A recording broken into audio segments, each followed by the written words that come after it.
dia. Ui, peraí que eu tenho que chegar mais perto. Bom dia, a paz do Senhor, igreja, amém? É com muita alegria que estamos aqui nesta manhã para bendizer também o nome do nosso Rei, com temas que vai nos ajudar a entender como que podemos glorificar através da nossa vida a Ele. Amém? Bom, eu gostaria de começar fazendo uma pergunta, ao nosso convidado especial dessa manhã. Pode começar, pastor? À vontade. Está nervoso, pastor? Qualquer coisa eu saio correndo. A gente tem seguranças ali. Opa! A gente tem seguranças na porta para você não sair correndo, então nem tenta, tá? Nem tenta. Bom, a nossa primeira pergunta é para o senhor. Se o senhor pudesse responder assim, qual seria a principal diferença entre louvor e adoração? Quando eu recebi as perguntas, eu fiquei muito feliz porque são perguntas oportunas e perguntas que às vezes não sabemos responder. E com o decorrer da nossa caminhada cristã, elas vão se confundindo e perdem o real sentido. E eu fiz algumas anotações para ser claro, objetivo e didático. Qual é a diferença entre louvor e adoração? Não é a mesma coisa? Louvor, adoração são palavras que se comunicam, sim, mas há uma diferença. E a principal diferença é que o louvor expressa a gratidão e celebração pelas ações e qualidades e atributos de Deus. O louvor, queridos, é um ato de declarar as maravilhas do nosso Deus, usando palavras, músicas, gestos, atitudes, um comportamento, e o louvor está ligado, de fato, à manifestação exterior, aquilo que você externa com a sua vida. Tudo que você faz tem que louvar o nome do Senhor. Adoração, enquanto adoração. Adoração é uma atitude interior de reverência, entrega, relacionamento profundo com Deus. Adoração, por outro lado, é um estilo de vida contínuo. Nós temos que viver adorando a Deus completamente, diariamente, até a volta dele. Adoração é uma resposta de um coração grato, é a resposta de uma pessoa comprometida, de uma pessoa entregue totalmente nas mãos do Senhor, de uma pessoa que depende do Deus Todo-Poderoso.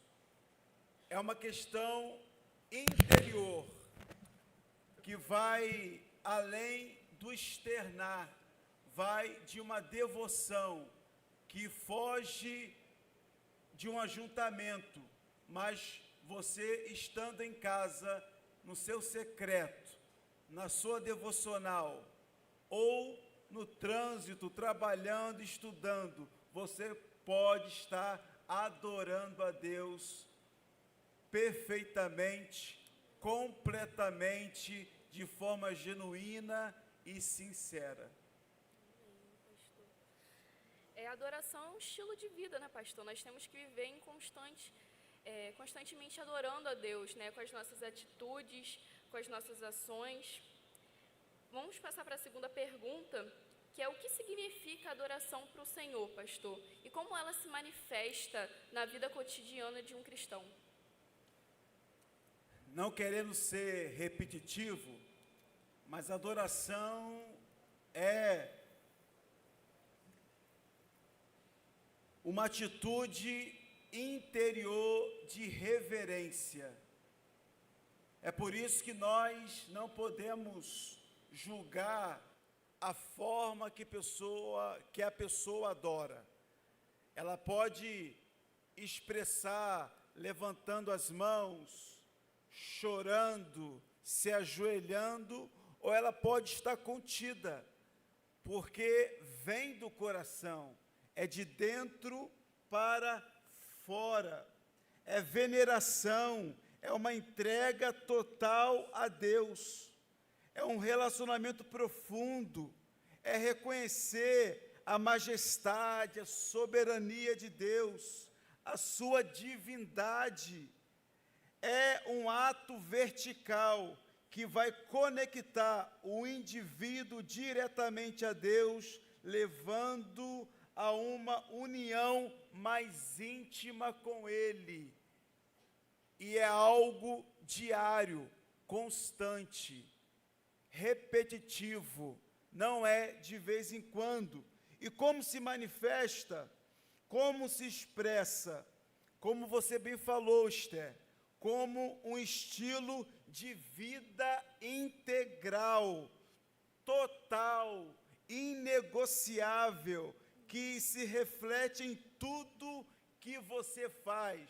Ou seja, tudo que você faz, você adora a Deus.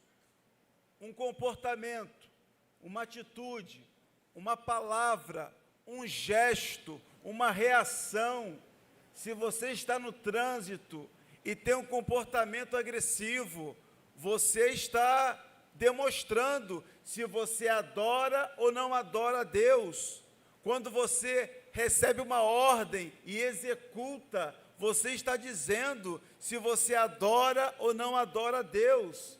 Se você fere as leis do homem, como eu sempre falo, dirigir sem carteira, você vai estar dizendo se você adora ou não adora a Deus. Então, a adoração independe do espaço, do local, do momento. A adoração é um estilo de vida, assim como o ar que respiramos. E temos que ter o ar para sobreviver. O crente salvo em Jesus tem que adorá-lo, porque senão ele morre. Assim como o Senhor falou, né, o ar que respiramos, na Bíblia diz que tudo que tem fôlego louve ao Senhor, adore ao Senhor. Então, mesmo que a gente não esteja fazendo nada, nós devemos adorar Ele de todo o coração. E deixa eu só dar uma base na palavra de Deus. 1 Coríntios 10, 31 vai dizer o quê? Portanto, quer comais, quer bebais, ou façais outra coisa qualquer, fazei tudo para o quê? Para a glória de Deus. Cuidado com a performance. A sua vida tem que adorar a Deus em tudo. Pastor, como que a adoração pode preparar os corações dos fiéis para a volta de Jesus? Uma pergunta que me gera calafrios, porque a adoração atual está distanciando o crente desse grande advento que é a volta de Jesus. Mas como a adoração prepara os fiéis para a volta de Jesus? A adoração verdadeira e genuína precisa cultivar nos corações vigilância, pureza, precisa orientar e apontar as coisas celestiais, em vez das coisas terrenas. Infelizmente, a adoração atual é uma adoração romantizada, que centraliza o homem e o que é material, o que é perecível. Os irmãos podem perceber que os louvores, que os cânticos atuais apontam para um vencedor, um campeão. Você vai superar os desafios no lugar de apontar para Jesus, para Cristo, para a volta do nosso Rei, do nosso Senhor. Então, a adoração da igreja tem que ser uma adoração congregacional. Quem está aqui à frente não pode apenas gritar ou impor, mas tem que levar a congregação a, em uma só voz, olhar para o alto e dizer: Maranata, ora vem Senhor Jesus. Puxando aqui para um tópico relacionado à adoração, qual seria a principal diferença entre adoração pessoal e adoração em comunhão com os outros irmãos da igreja? E qual seria a principal importância de cada uma delas?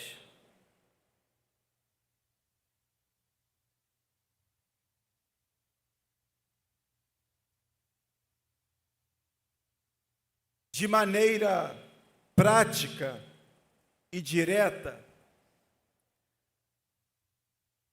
a diferença é que a adoração comunitária, o que estamos fazendo agora pela manhã, é a forma de exaltar a Deus em união com outros fiéis, promovendo a comunhão, a koinonia, a unidade, o crescimento mútuo. Se esse ajuntamento aqui não gerar o crescimento das pessoas, é tudo em vão. Se você não sair daqui mais experiente, maduro, esse ajuntamento aqui talvez não surtiu efeito. Enquanto a adoração pessoal ou individual foca na relação íntima, individual com Deus, onde a pessoa vai dedicar o coração, buscando a Deus em oração, buscando a Deus com coração contrito, esmiuçado, buscando a Deus através da palavra, buscando a Deus de forma mais profunda para o seu crescimento como pessoa. Aí ela cresce com as pessoas, logo cresce com Deus. Eu entendo que elas não tem como substituir uma pela outra, né, pastor? É muito bom estar em comunhão com nossos irmãos, principalmente ontem no culto de jovens, né, no nosso congresso de adolescentes, quando estávamos cantando Galileu, aqui na frente pulando.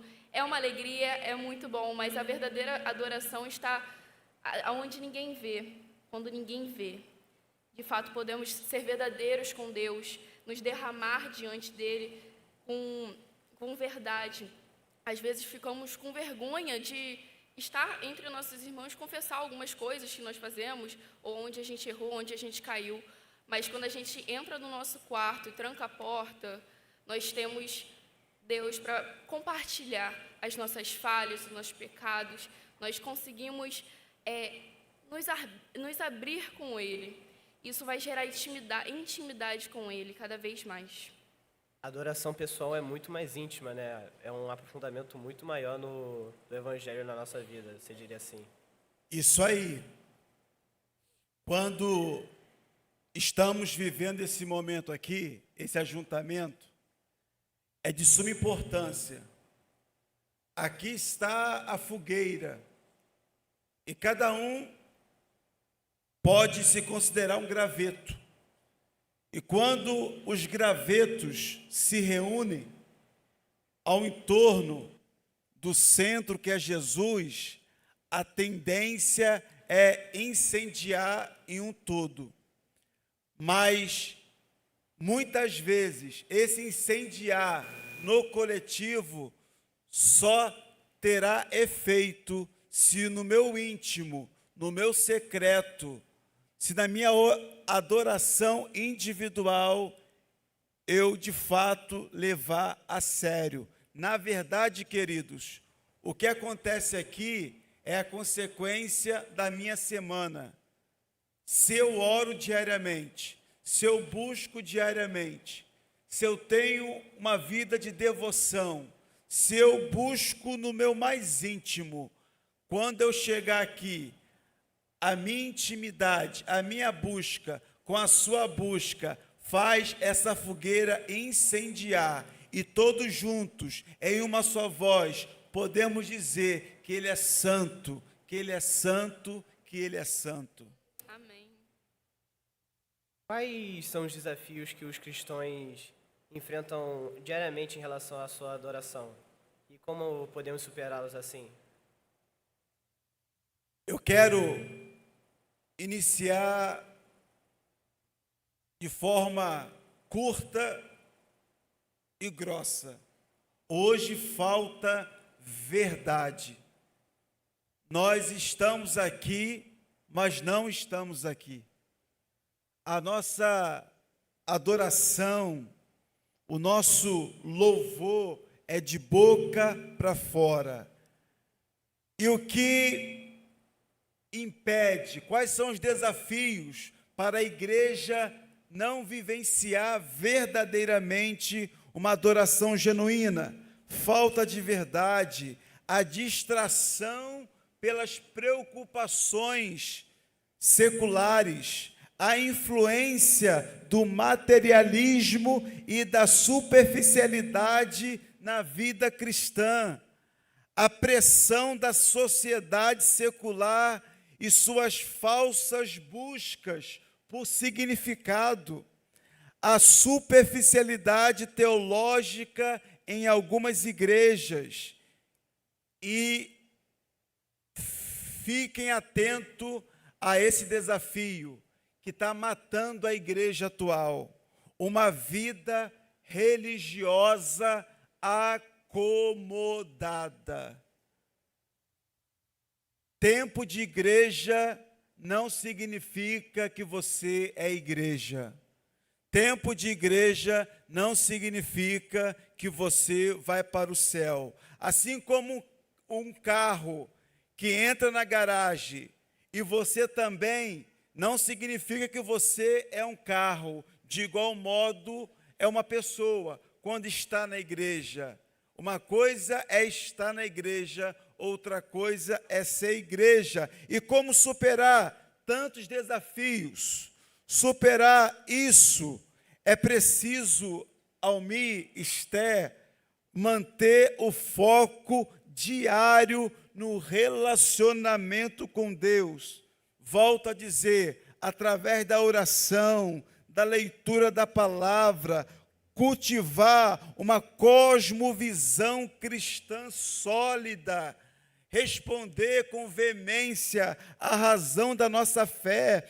Temos que filtrar as influências negativas da sociedade. Temos que abrir mão, meus irmãos, dos atrativos do mundo, buscar o temor a Deus em uma adoração sincera, profunda, tendo uma vida de renúncia e consagração. Ou seja, queridos, é tempo de voltar ao primeiro amor. Jesus disse, Esther, a mulher samaritana, em João 4:23, no entanto, está chegando a hora, e de fato já chegou, em que os verdadeiros adoradores adorarão o Pai em espírito e em verdade. São estes os adoradores que o Pai procura, em espírito e em verdade. Você pode cantar bonito, você pode falar bonito, você pode ter um discurso politicamente correto, mas se falta a verdade, é tudo em vão. A Bíblia nos orienta a andar no Espírito, então devemos ter a constância, devemos ter uma busca constante da palavra de Deus, né? E assim teremos a revelação de quem Ele é e de quem nós somos nele. Pastor, mais uma perguntinha. Como podemos manter um coração de adoração em meio às dificuldades e distrações desse mundo? Primeiro ponto é escolha. Você tem que escolher o que você quer para a sua vida.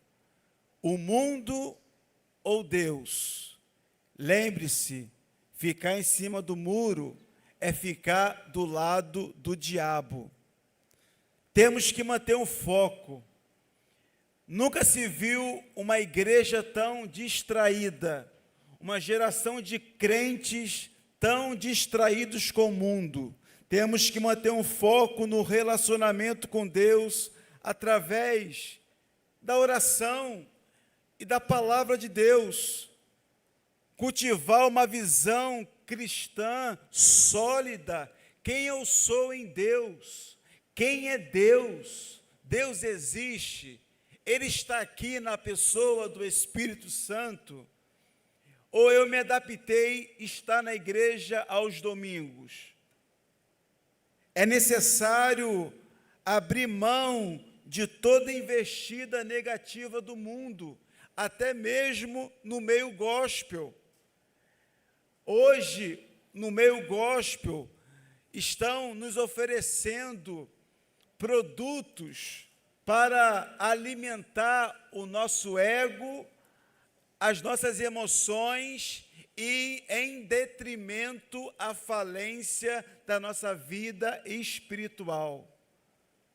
Nós, muitas vezes, cantamos de cor uma letra bonita de um hino, mas não sabemos recitar um salmo de cor. Somente o Salmo 23, e mesmo assim nos trava. É tempo de nos aprofundar, e para tanto é necessário uma vida de renúncia, consagração, e como Pedro falou ontem, abrir mão dos ídolos que norteia o meu e o seu coração. Almir, Jesus disse a Satanás, quando o mesmo lhe ofereceu os reinos do mundo em troca da adoração, Jesus disse assim: retire-se, Satanás, pois está escrito, adore o Senhor, o seu Deus, e só a Ele preste culto. E o prestar culto, volto a dizer, não é só nesse lugar, é lavando louça, é varrendo a casa, é limpando o seu quintal, é tendo uma DR com a sua esposa, com seu marido, é encarando um desafio. Tudo que você faz tem que cultuar o nome do Senhor. Mas quais são os ídolos que têm roubado o ídolo maior e único do seu coração? Somente ao Senhor devemos prestar louvor e adoração. Ô pastor, o Hanan, ele enviou uma pergunta que encaixa com isso aí, né? Como podemos identificar que estamos servindo a outros reis em nossa vida? É mais ou menos isso aí, né?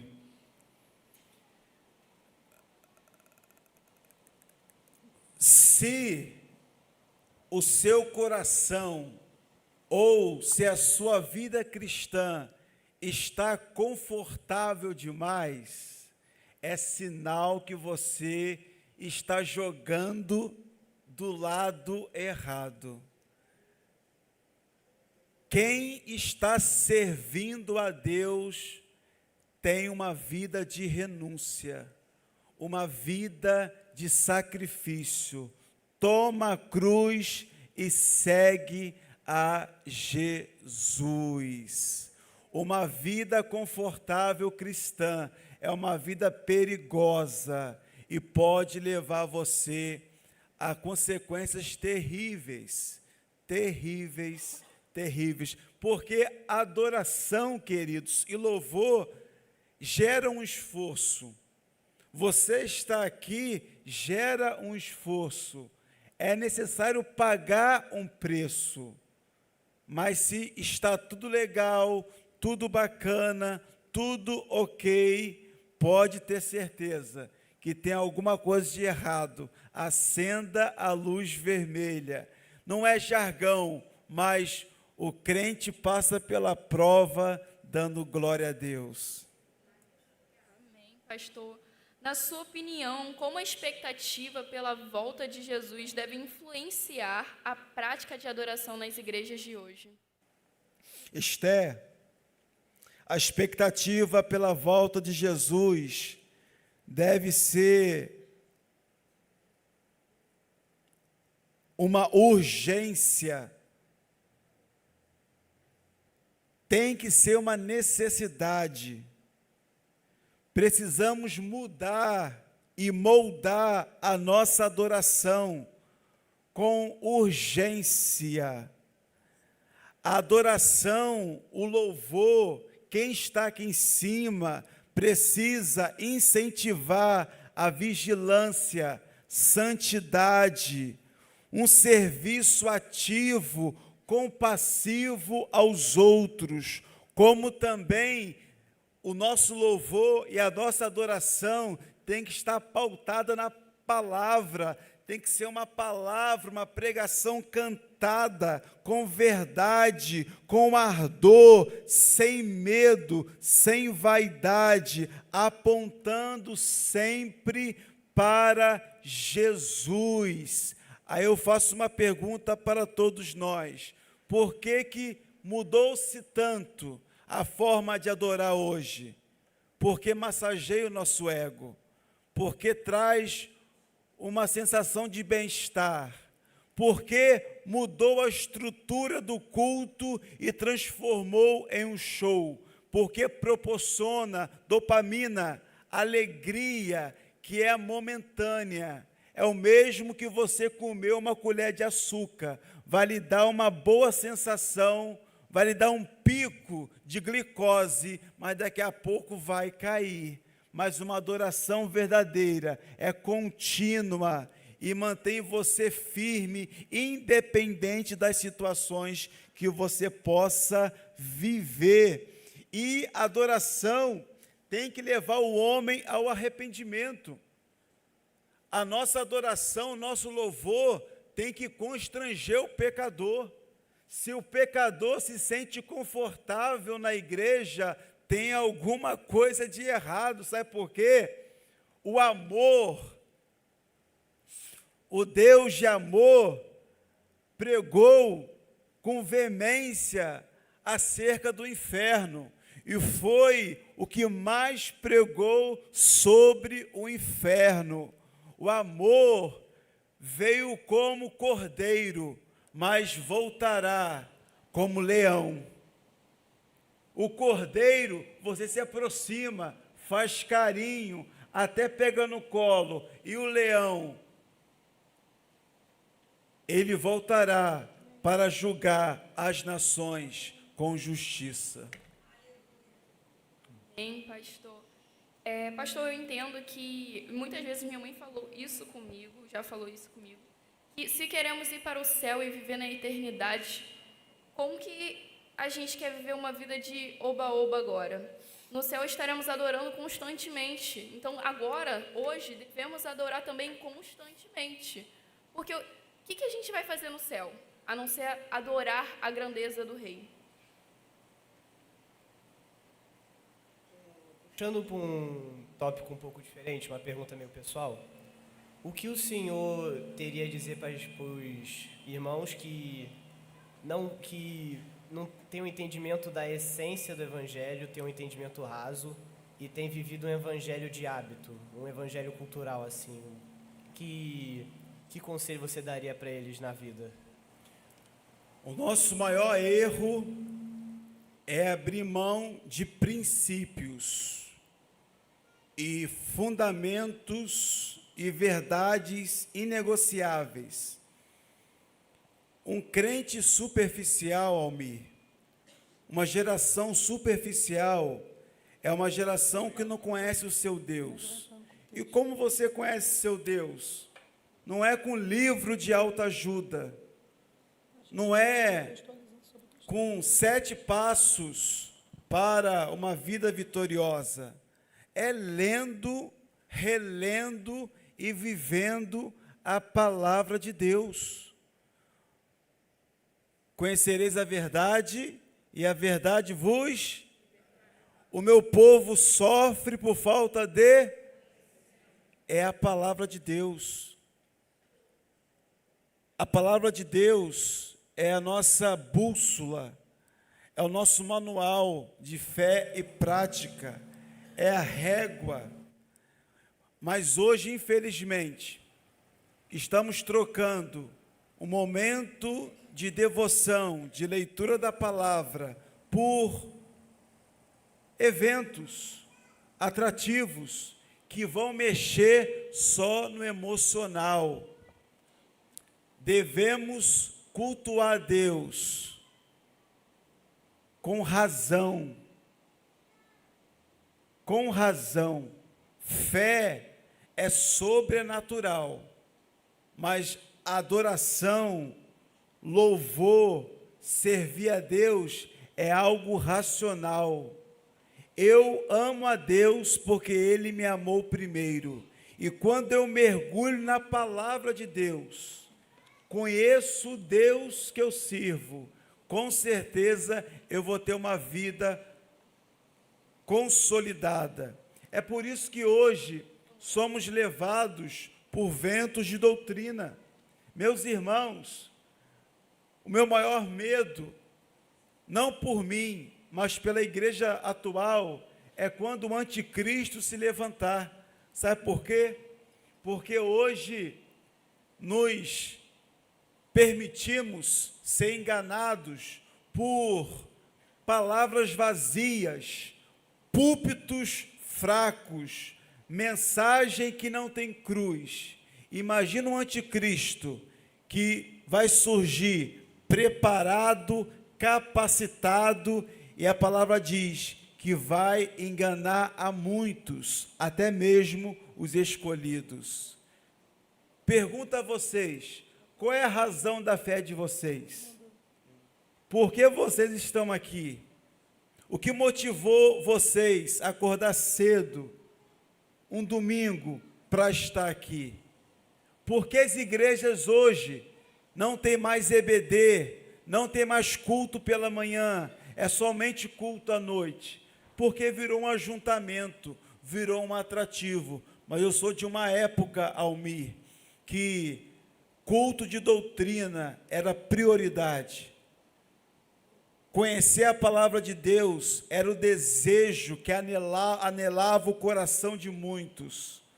Se os irmãos estudarem a história da igreja, se os irmãos buscarem os grandes avivalistas, os pais da igreja, os grandes homens de Deus, e observarem as suas pregações, todas elas eram centradas em Cristo, no arrependimento, no pecado, palavra viva, uma pregação expositiva, não algo superficial, que gera apenas um alento momentâneo. E por isso que hoje temos uma igreja fraca, uma igreja desobediente, uma igreja que é levado por qualquer vento de doutrina. Pastor, ontem, nós tivemos 6 pregadores, 6 praticamente sermões exortativos, 6 pedradas que recebemos. Será que a igreja, dos últimos tempos, antes da volta de Jesus, Jesus está se aproximando, será que a igreja se voltará para isso? Será que é o Espírito Santo que está movendo a igreja, a noiva se preparar, para a volta de Jesus? Será que a gente cada vez mais verá esses tipos de sermões assim exortativos? Será que já é um mover do Espírito para que a noiva se prepare? Na verdade, Anderson, e ontem eu chorei demais e vi o céu aberto ontem. E eu vi que tem jeito. E eu acredito nessa geração. Olha como estamos pobres da palavra. Na verdade, a igreja está voltando à sua essência. João Batista, Paulo, as cartas paulinas, cartas aos romanos, o próprio Jesus, arrependa-se, arrependa-se, vai e não peques mais. Eu desafio vocês, observem de forma detalhada os 4 evangelhos. Eu quero que vocês pontuem uma mensagem de triunfo de Jesus.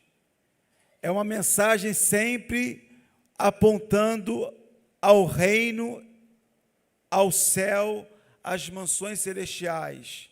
Infelizmente, hoje virou novidade, mensagem exortativa, mensagem de despertamento.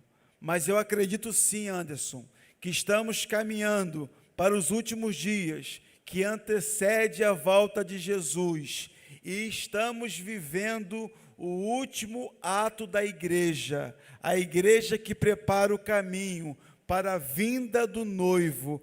Para tanto, é necessário a igreja se levantar e dizer: arrependa-se, arrependa-se, pois é chegado o reino dos céus. Hoje Paulo teria adeptos, João Batista, se Jesus viesse hoje, teria seguidores? Claro que não. Nós queremos um evangelho confortável, nós queremos uma igreja que atenda às nossas necessidades, nós queremos fazer a nossa vontade, nós priorizamos tudo, irmãos, tudo. Falta temor, falta tremor. Ei, Deus é amor, mas é fogo consumidor, e horrenda coisa é cair nas mãos do Deus vivo. Meu irmão, quando Paulo fala, desperta, ó tu que dormes, ele coloca os crentes no mesmo patamar de defuntos, mortos-vivos. E essa mensagem é para hoje: desperta, ó tu que dormes, levanta-te dentre os mortos. É tempo de se levantar como uma igreja corajosa, ousada. Meus irmãos, a minha veia é exortativa. Cara feia, disse-me disse, atrativo, seguidores, para mim, o que eu quero é ser achado por Cristo e ouvir naquele grande dia: adentre, meu filho, as mansões celestiais, porque você fez um bom serviço. E eu declaro que Deus vai despertar a igreja do Senhor Jesus, vai despertar a nossa igreja, a nossa geração, no nome de Jesus. A próxima pergunta é: que mensagem você gostaria de deixar para aqueles que estão ouvindo e se sentem distantes da adoração ou da fé? Eu queria aproveitar, tem a live, né, no YouTube, e quem estiver participando, né, assistindo a live, também pode mandar pergunta pelo canal do YouTube, pela transmissão.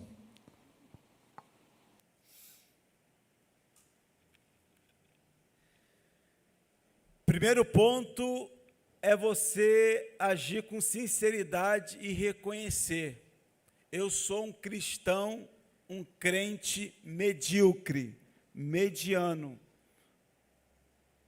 Sem palavras bonitas, eu sou um crente fajuto. Eu sou um crente travestido, prostituído. Eu sou um crente domingueiro.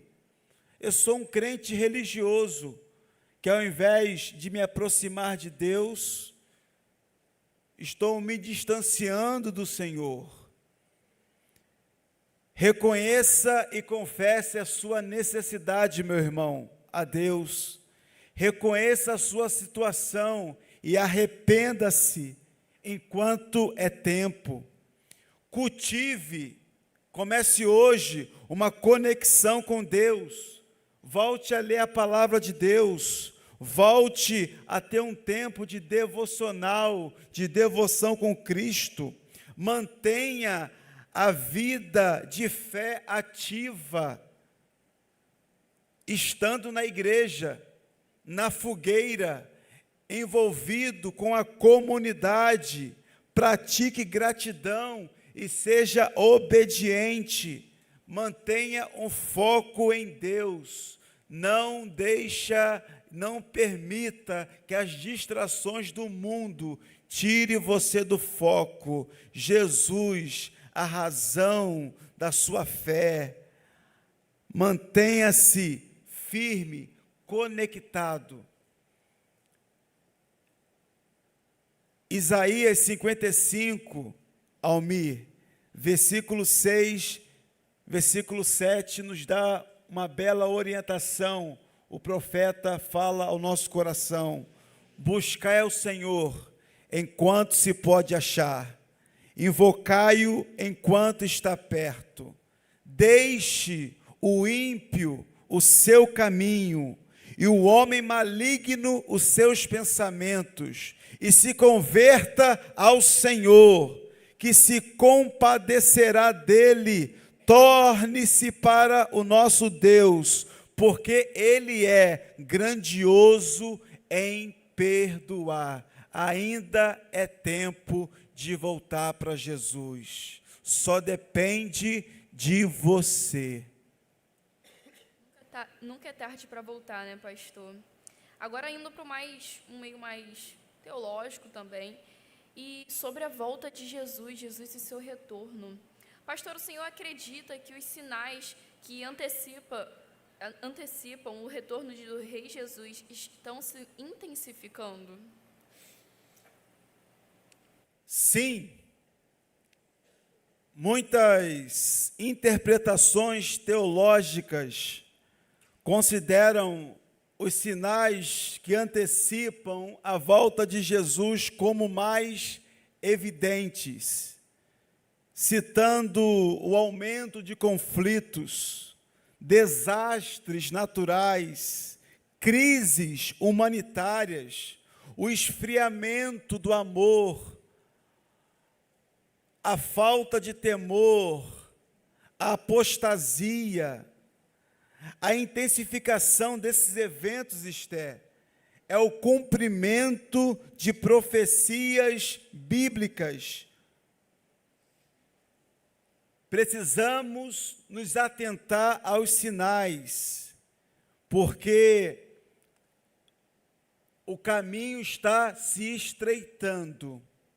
E eu lembro a você que a porta continua estreita. Sabemos que pode ser ainda o início, o princípio das dores, mas olhando de forma escatológica, os sinais são claros, evidentes, é notório, é perceptível, é palpável. Ei, você querendo ou não, Jesus está voltando.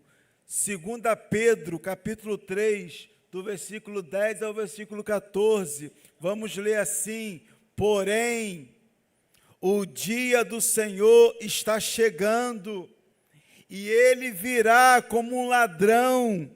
Naquele dia, os céus passarão com grande estrondo, e os elementos se desfarão pelo fogo. Também a terra e as obras que nela existem desaparecerão. Uma vez que tudo será desfeito, vocês devem ser pessoas que vivem de maneira santa e piedosa, esperando e aguardando a vinda do dia de Deus. Por causa desse dia, os céus serão incendiados, serão desfeitos, os elementos se derreterão pelo calor. Nós, porém, segundo a promessa de Deus, esperamos novos céus e nova terra, nos quais habita a justiça. Por essa razão, amados, esperando essas coisas, esforcem para que Deus os encontre sem mácula, sem culpa e paz. Por que eu li esses versículos? Independente dos sinais que são visíveis, eu acredito que estamos na última geração. Mas eu posso estar enganado. Mas, como teólogo, eu vejo que está muito próximo à volta de Jesus. Mas, independente dos sinais, esteja preparado. O versículo termina: quando ele voltar, que ele possa encontrar você sem mácula, sem culpa, em paz. Viva hoje como se fosse o último dia, como se a trombeta fosse soar hoje. Pastor, talvez seja a pergunta de muitos: a igreja vai ser arrebatada antes, durante ou depois? São linhas escatológicas. Podemos conversar acerca desses temas dias e dias, mas são teorias. Uma coisa é certa: Jesus vai voltar. Antes de Jesus subir aos céus, o que ele falou para os discípulos? Vocês não ficarão órfãos, vou deixar um Consolador, o Espírito Santo, e eu vou preparar moradas para vocês, e aguardem que eu vou voltar para buscá-los, o meu povo que foi lavado e remido pelo meu sangue. Ô pastor, desculpa aí. O senhor permite a gente voltar ao tópico de adoração ainda, porque chegou uma pergunta da live. É mais ou menos assim: gostaria de saber se o músico, que é muito técnico, ele esquece o verdadeiro sentimento da adoração. Existe como equilibrar uma técnica apurada e um coração voltado totalmente para a adoração? Sabemos que tudo que Deus coloca em nossas mãos, devemos fazer com excelência. Eu fui chamado para ser pastor, e eu não posso ser relaxado com o meu ministério. Por isso que eu busco capacitação, busco reciclagem. Para quê? Melhor servir Deus e as pessoas. Só que eu não sou músico, mas que raça difícil é músico. Na verdade, não temos hoje levitas. Se eu fosse apontar um levita na igreja, só temos uma levita, que é a Daniele, que é a zeladora, porque o levita cuidava das coisas da casa de Deus. Mas, infelizmente, o músico, ele muitas vezes não sabe encontrar o equilíbrio da técnica e da unção. Muitas vezes ele vai relaxar na técnica e vai se apegar na unção. Deus vai fazer, Deus vai me usar. Não se prepara, não tira a música, não ensaia, e pensa que na hora vai ser incorporado pela unção do louvor e vai cantar perfeitamente e vai tocar perfeitamente. Infelizmente, muitos entram de cabeça na parte técnica, buscando um aperfeiçoamento mirabolante e abre mão da vida com Deus. E só oferece uma performance e se torna meramente um músico que toca bem, mas sem unção, sem presença de Deus. Então, é necessário equilíbrio. Vida cristã é equilíbrio. É necessário você, músico, buscar aperfeiçoamento técnico, mas sabendo que o que vai manter você de pé é uma vida de consagração a Deus. Porque um acorde sem Deus é apenas um acorde, mas um acorde com Deus. Vidas são libertas, o diabo é dissipado e o nome de Deus é glorificado no nome de Jesus. Respondi? Sim, respondeu. O senhor, pastor, acredita que a adoração tem um papel importante na evangelização em geral? E como isso se relaciona com a volta de Jesus? Completamente. A adoração nada mais é do que a anunciação do Evangelho. É uma pregação cantada. E a adoração, aí eu trago para o contexto música, dança, arte, é um atrativo que aguça o ser humano. Então, quando você usa essas técnicas, essas ferramentas, de forma assertiva, com a palavra de Deus, você alcança corações, alcança pessoas. É por isso que todos os ritmos podem louvar e bendizer o nome do Senhor. Todos os ritmos, mas tem que ser sempre em direção a Cristo. Meus irmãos, se analisarmos hoje 10 canções atuais, 8 estão completamente distante de uma mensagem evangelística. São mensagens de heresia. Uma adoração centrada em Cristo, logo será uma adoração evangelística, logo vai tocar o coração de muitos. Eu testemunho aqui quantas vezes muita gente aceita Jesus durante o período de louvor, e o meu papel é apenas puxar a rede, porque a música toca, a música mexe no âmago, mexe no psique, mexe nas emoções, e quando ela é encharcada com a palavra de Deus, meu irmão, cadeias são quebradas, vidas são libertas, almas são restauradas, o inferno é saqueado. É por isso que a parte da música na igreja é tão atacada, porque a música pode levar o homem a Deus, como pode distanciar o homem de Deus. Hoje o que tem de músicos que não exercem o ministério,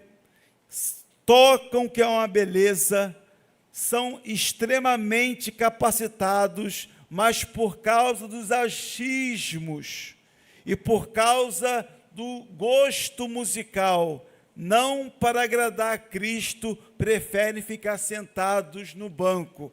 Aí eu faço um alerta: a quem muito é dado, muito será cobrado, e aquele que abre mão do arado não é apto para entrar no reino dos céus. Ô pastor, é uma pergunta e um comentário também, da Ana Liz. Salmos 22, 27 a 28, diz o seguinte: todos os confins da terra se lembrarão e se voltarão para o Senhor, e todas as famílias das nações se prostrarão diante dele, pois do Senhor é o reino, e ele governa as nações. Aí vem um comentário. Às vezes imagino que as pessoas de todas as culturas e nações se prostrando ao Senhor e adorando em harmonia. Pastor, o senhor acha que a igreja tem focado muito no eu e perdido o sonho de ver todo mundo se rendendo aos pés de Jesus e desfrutando da sua presença? É mais ou menos isso aí que o senhor comentou, não é isso? Infelizmente, sim, Annalise. Hoje a igreja virou uma empresa, deixou de ser igreja comunidade. Irmãos, cadê os missionários? Cadê o desejo de ganhar almas? Cadê o culto evangelístico? Cadê o desejo de ver todos se rendendo aos pés do Senhor Jesus? Infelizmente, a igreja hoje está focada assim no eu, montar impérios e abrir mão do reino. Império só atende a demanda de alguns, o reino alcança a todos. Todos os povos, nações, e todos um dia vão se prostrar diante desse Deus. Por isso que eu acredito no voltar da igreja à sua essência. Uma igreja vibrante, ativa, que pare de olhar para o eu. Ontem, fazendo um adendo, eu comentei com a Annalise, enquanto ela ministrava, eu via os céus abertos e era notório notas musicais saindo da voz dela e das pessoas que aqui estavam. Um som equilibrado, enquanto a equipe de louvor, o brado, conduzia a igreja à adoração, e a igreja adorava plenamente, não de forma individual, mas de forma coletiva, para adorar a Deus e alcançar os perdidos. Eu tinha a sensação que tinha mais de 1 milhão de pessoas aqui dentro, cantando e exaltando. Ontem foi audível os anjos cantando com a igreja. Igreja do Senhor Jesus, abra a mão do eu e volte-se para Cristo.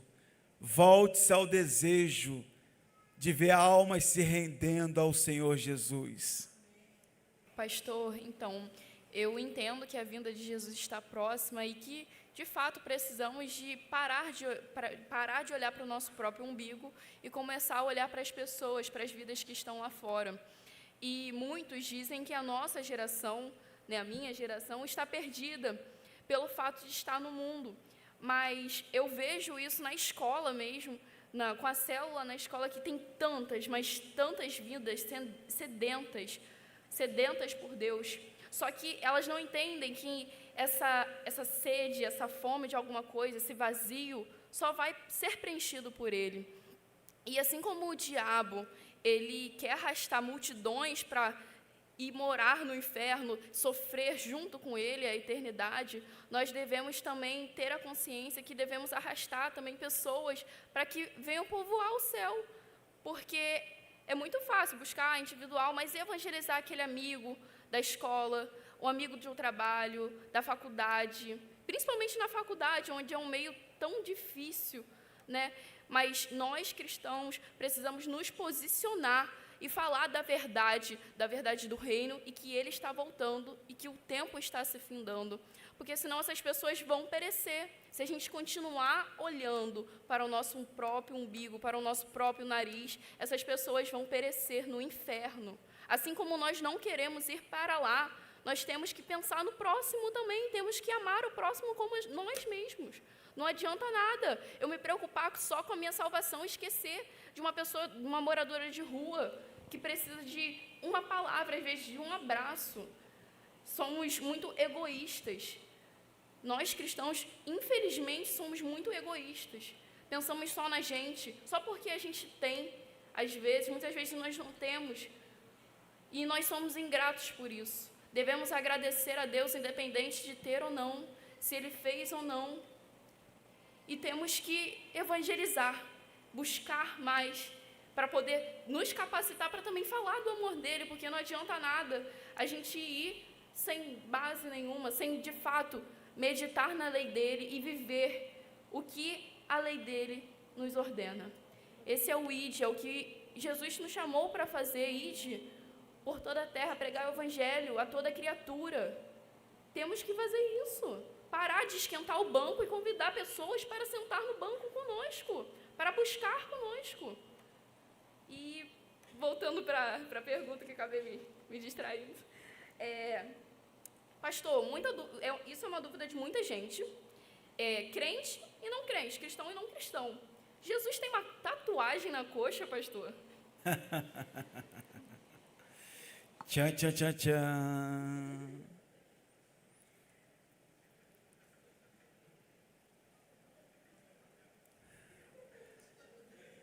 É o tema do congresso. É por isso que um texto sem é pretexto para a heresia. E precisamos conhecer a fundo. Jesus não tem uma tatuagem em sua coxa. Posso continuar? Mas, pastor, está escrito não só na coxa, mas aonde? No seu manto e na sua coxa, escrito o quê? Rei dos Reis. Queridos, o significado do nome escrito na coxa de Jesus, Rei dos Reis e Senhor dos Senhores, é uma descrição simbólica do seu poder e autoridade divina, não uma tatuagem literal. E aparece tanto na coxa quanto no manto. Escuta isso. Culturalmente, a coxa está associada à força e ao poder, como também ao lugar de juramentos solenes na antiguidade, reforçando a ideia de um juramento de autoridade. Mas, pastor, por que na coxa? É um símbolo de poder e virilidade. Na cultura antiga, a coxa é associada à força, à virilidade, poder de uma pessoa. Ele é Rei dos Reis e Senhor dos Senhores. É um local de juramento solene. Ele jurou, está escrito, Ele é o único Rei dos Reis e Senhor dos Senhores, e é impresso, não de forma literal na sua coxa, para mostrar para todos que somente Ele é o Rei, Ele é o Senhor, Ele é poderoso, Ele é grande, Ele é magnânimo, Ele é o Deus Todo-Poderoso.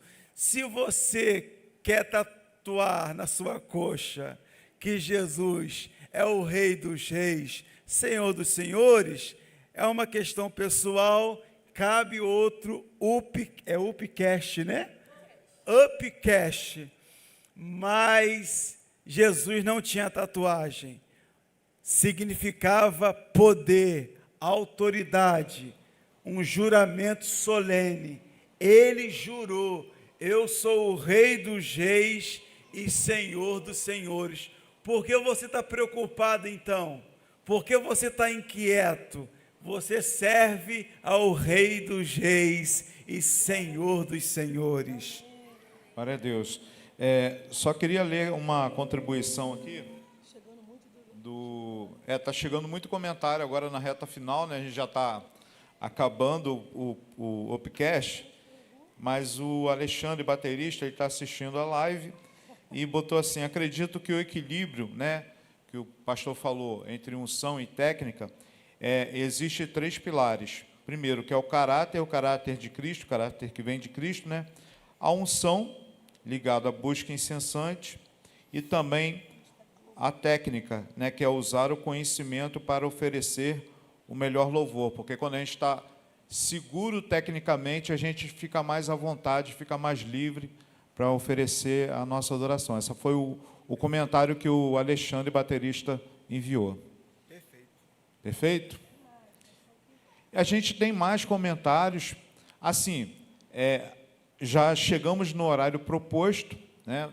Aí você, o Almir, a Esther, o pastor podem fazer as considerações finais, tá? Pode ser?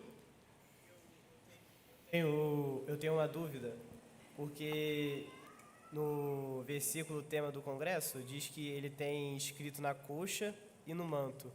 Por que tem essa repetição? É uma reafirmação que ele é um rei dos reis, senhor dos senhores, ou tem algum significado a mais? É para testificar e reafirmar. Até para cair por terra a ideia de tatuagem ou algo escrito, né? Mas é para reafirmar. A capa simbolizava reinado e simboliza reinado. Então, além da questão de força, poder e juramento solene, era para confirmar, tanto na capa quanto na coxa, que ele é Rei dos reis e Senhor dos senhores. E nós temos que entender também, queridos, que Apocalipse tem muita alegoria. Então, a forma de ler, interpretar, tem que ser com muito cuidado, de forma minuciosa, porque senão podemos, de forma errônea, ter uma interpretação, né, errada e assim cometermos algumas heresias, como muitos sem maldade acabam caindo em um erro. Quando tem uma música que fala: vem e me batiza com fogo. O batizar com fogo, na palavra de Deus, é julgamento. Batizar com Espírito é uma coisa. Todo aquele que aceita Jesus como Senhor é selado com Espírito, é batizado com Espírito. Mas o batismo com fogo é julgamento. Lá em Mateus fala sobre isso. Então, não queira ser batizado com fogo, porque é condenação, é julgamento e punição. E nós cantamos: vem e me batiza com fogo. Então, é por isso que precisamos estudar, conhecer a palavra, buscar conhecimento, para uma interpretação genuína e assertiva da palavra de Deus. E não é só as minhas considerações finais. Eu agradeço de coração a oportunidade, agradeço a audiência presencial e a audiência virtual de todos, e eu quero, como bom batista, propor da igreja inaugurar de fato um podcast. Quem apoia, diga amém.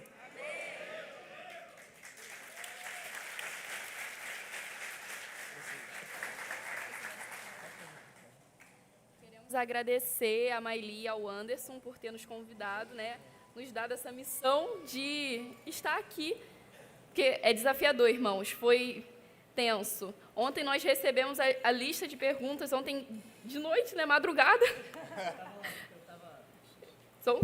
Eu estava lavando louça quando eu recebi a lista. Olha só Tá que coisa bom. boa. 1h a lista estava lá e eu tive que já pensar nas perguntas.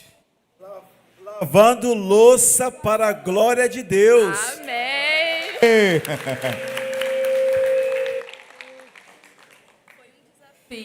Foi um desafio, mas mesmo assim nós colocamos o nosso coração disposto a servir, porque, querendo ou não, isso é adoração. Também estamos adorando. Na mídia também, o pessoal da mídia é adoração, o pessoal lá da mídia lá de cima também é adoração, a Daniela que limpa a igreja, os bancos, tudo é adoração. Tudo que nós fazemos com o coração voltado para Deus é adoração. E é isso, gente. Esse foi mais um Upcast. Agradecemos a presença de todos, obrigada pela atenção e que possamos sair daqui de fato transformados e com aquela pulga atrás da orelha e que possamos tomar atitudes para que possamos vivenciar uma vida verdadeiramente de adoração. Amém? Eu posso, em um segundo, fazer algo que está no meu coração, que eu queria fazer ontem. Todas as crianças, adolescentes e jovens, até 30 anos, se coloque de pé, por gentileza. Até você que está nos acompanhando pela live. Deixa eu falar algo para vocês aqui. Irmãos, para muitos, eu sou um pastor jovem, né? 38 anos, embora comecei cedo. 14 anos de ministério. 38 anos com a cabeça de 80. Queridos, eu falo para vocês, o preço que eu pago, a renúncia, o comprometimento que eu tenho com o Senhor, é para preparar um caminho mais fácil para vocês. Eu entendo hoje perfeitamente que Deus não levantou um menino de 27 anos por acaso. São 12 anos preparando, organizando e limpando uma igreja. Para quê? Para vocês darem continuidade ao que Deus vai fazer nesse lugar. Eu reafirmo o meu compromisso de honrá-los, como eu honro a Deus, para que vocês possam ir mais longe e viver tudo aquilo que Deus tem para vocês, no nome de Jesus. Ontem, 7, 8 pregadores, 6 pregadores, eu fiquei assim, de boca aberta. Eu não estou aqui para gastar tempo com quem não quer se envolver. Eu estou aqui para quem quer se entregar por inteiro e se gastar para a glória de Deus. É uma honra servir a Deus com vocês. I love you.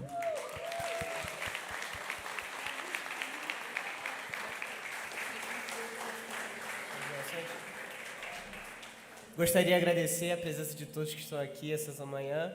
Eu sei que vocês estão tristes que está acabando, mas agora o pastor tem que almoçar, né?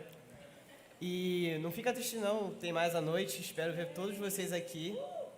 E é o final do nosso congresso, felizmente, de noite. Então, vamos adorar e vamos louvar o Senhor como nunca essa noite.